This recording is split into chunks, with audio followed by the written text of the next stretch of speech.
I left America. After college, I decided the US wasn't for me, and I became an immigrant, moving to a place where I felt like I belonged: Israel.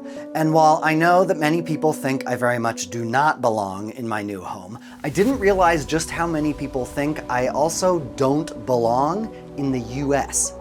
Today, the question of who belongs in the US is tearing America apart, dividing families, and taking lives. It's a question targeting immigrants to the US from around the world. But there's only one group of US-born citizens that are also getting hit with this question: second, third, fourth, fifth generation Americans who are being told they still don't belong. Their Jewish identity supersedes their local identity. It's a bold accusation with huge consequences. The gist is, Jews are loyal to each other over their country, and therefore cannot be trusted with power. Not in government, not in finance, not in media, not anywhere decisions get made. I mean, these politicians just have a lot of dual loyalty because they're all hardcore Zionists. These accusations don't come out of nowhere. Most American Jews feel deeply connected to Israel. They might root for Israel at the Olympics or have Israeli flags in their home.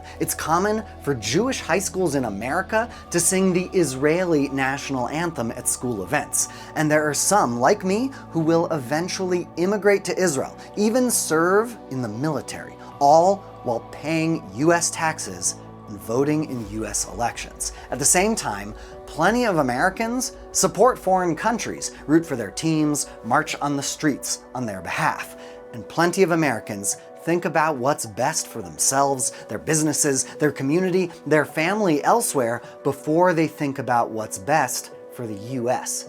But there's only one group facing accusations about their loyalty. Because the question isn't whether American Jews are loyal. The question is whether American Jews are really Americans at all. This is my great-great-great-grandfather. In the family, he's known as Cannonball Abe, because when he immigrated to America in the middle of the Civil War, he was immediately drafted into the military. In fact, he's the only member of my family to serve in the military until my daughter, who serves in the Israeli military. 150 years apart, these two soldiers reflect the complexity of overlapping identities and the accusation of dual loyalty, the idea that a certain group splits its patriotism between two nations. Except dual loyalty is actually a misnomer, because it's really about primary loyalty. That when push comes to shove, Jews in America are gonna sell America out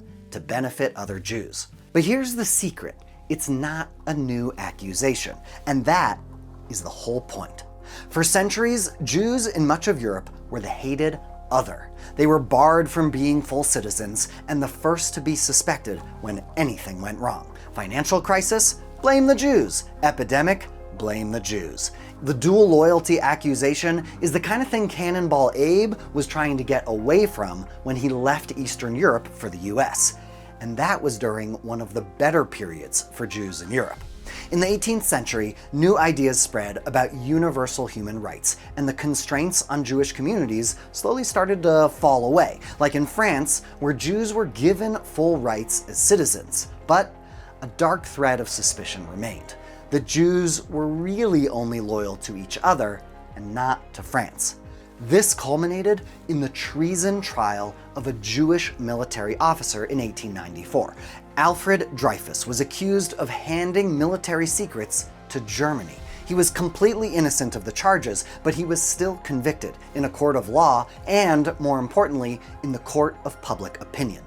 Dreyfus couldn't be a real Frenchman because he was a Jew. The Dreyfus Affair symbolized the deep-rooted suspicion that even Europe's most assimilated Jews were inherently untrustworthy, loyal only to their own.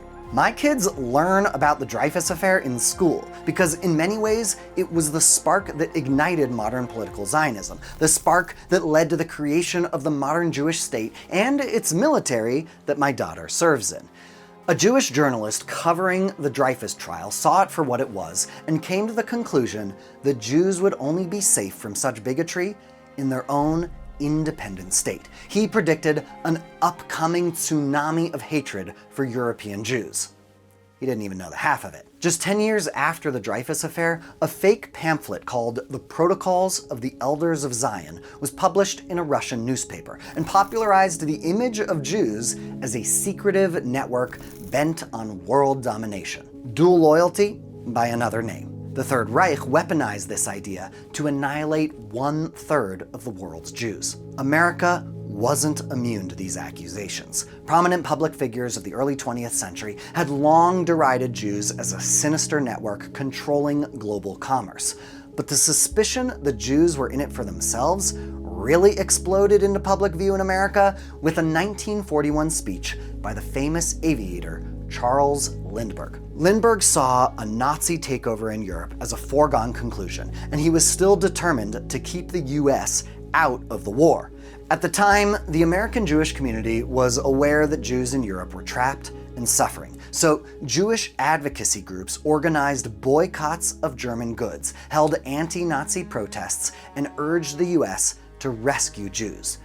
What they didn't do was pressure the US to enter the war, but Lindbergh didn't see it that way, and he thought the Jews were putting their own interests ahead of what was best for America. Lindbergh warned that the greatest danger Jews posed to the United States was in their large ownership and influence in our motion pictures, our press, our radio, and our government. But Lindbergh's open support for Nazi Germany and overt Jew blaming was too much for the American public. His speech torpedoed his reputation. But the dual loyalty charge didn't disappear with Lindbergh. In fact, in less than 10 years, the accusation would gain new strength with the establishment of the State of Israel. A Jewish state meant dual loyalty was no longer about Jews being loyal to a vague and shadowy cabal. Now there was a country where Jews were the ones in charge, a country that most Jews around the world felt an affinity for because of their ancient, historic, and emotional ties to their co-religionists and the land of Israel.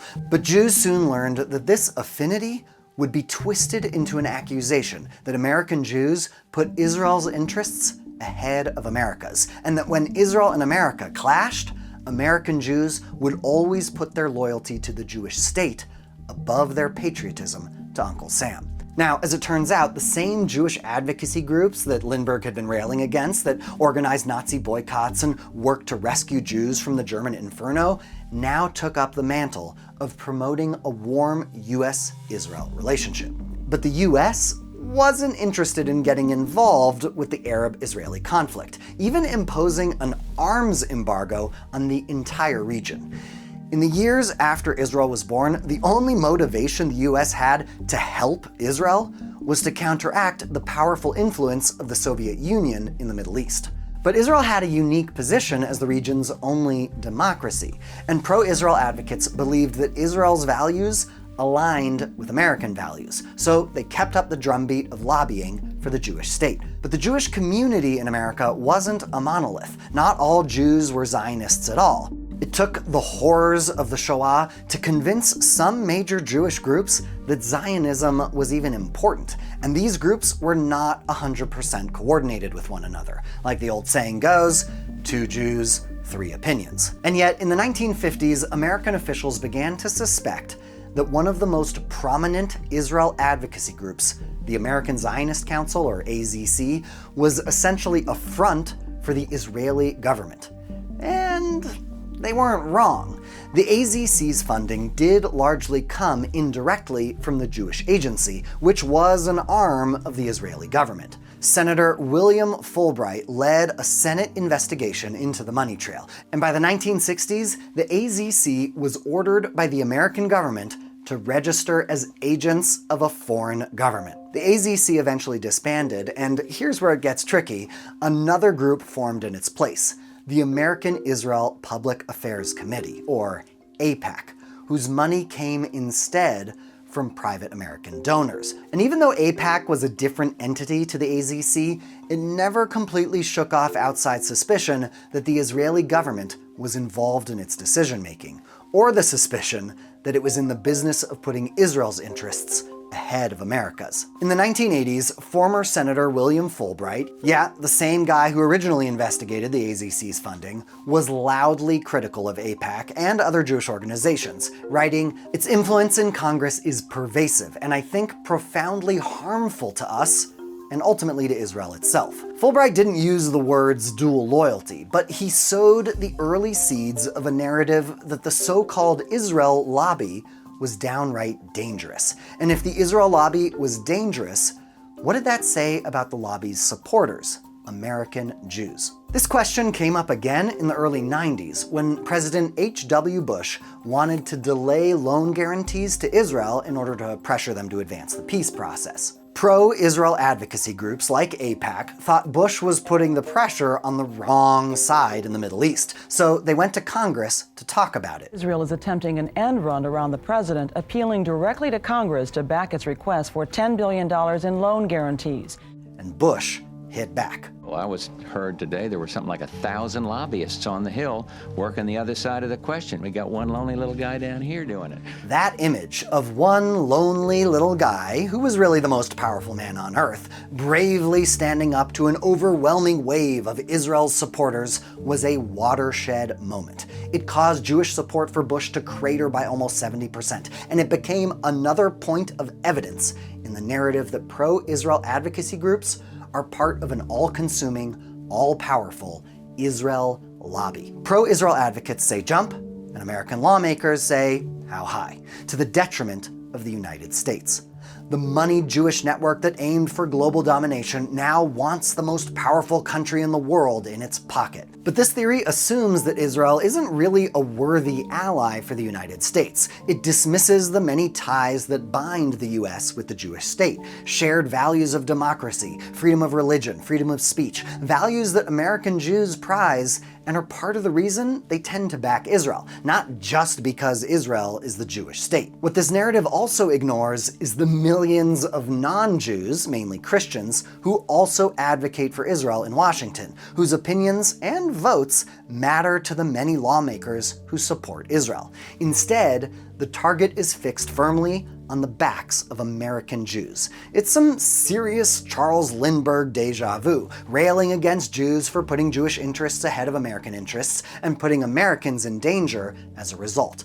The old dual loyalty accusation rebranded for the modern age. And the tentacles of the dual loyalty allegation reached beyond issues directly affecting the US-Israel relationship. Prominent Jewish conservatives working in the first Bush administration were accused of pushing the US into war with Iraq, not for American end goals, but to satisfy the Israeli government. Even though the ultimate decision makers weren't Jews at all, it was the Jews in the administration who came under fire for their supposed dual loyalty. The dual loyalty accusation has since reared its head again and again. I want to talk about the political influence in this country that says it is okay for people to push for allegiance to a foreign country. In my opinion, you vote for a Democrat, you're being very disloyal to Jewish people, and you're being very disloyal to Israel. This accusation delegitimizes Jewish participation in political life. It frames Jews as a dangerous network of untrustworthy power brokers. Any Jew in a position of influence or power is suspect. Anything that Jews advocate for, even something that is completely unrelated to their Jewish identity, is suspect. But all of this discussion about Jews lobbying the American government is really a smokescreen, or a dog whistle, or just complete BS. Because the reality is that so-called dual loyalty when it comes to Jews isn't actually about Israel. The Jewish state didn't exist when Alfred Dreyfus went on trial, or when the Protocols of the Elders of Zion were published, or even when Lindbergh was rallying for US support for the Nazis as they sent millions of Jews to the gas chambers. The Jewish state is not the issue.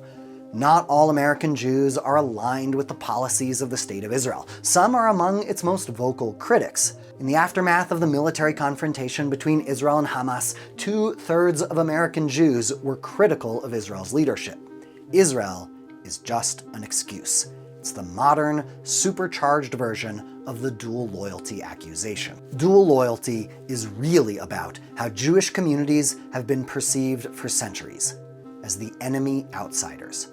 And this is what the dual loyalty accusation is about. It's about suspecting and punishing an entire group of people because they are different. And today, this idea of dual loyalty has made its way into mainstream politics and airwaves. From lawmakers who want to force Americans to give up dual citizenship altogether, or ban anyone who's a dual citizen from serving in Congress, these kinds of initiatives don't just imply that someone who holds another citizenship isn't a real American, they come out and say it directly. But if taxes is not enough, if voting is not enough, if generations of citizenship are not enough, then maybe the problem isn't Jewish loyalty. Maybe the problem is a gatekeeping definition of who gets to belong. Let's remember, the American promise is not that citizens must be culturally identical or emotionally unlayered. It is that loyalty is measured by participation in democratic life. The moment a society decides that some citizens must constantly prove their loyalty, it is already decided that those citizens do not fully belong. Here's the fact. There are no blue bloods. Every American has multiple identities and therefore loyalties, but only Jews are told that theirs make them suspect. That is not a debate about foreign policy. It is a test of who gets to count as an American. If you look back at history, you'll see this accusation is nothing new. Not because Jews' primary loyalty rests in another country, but because of people who are more loyal to hatred than to their American values.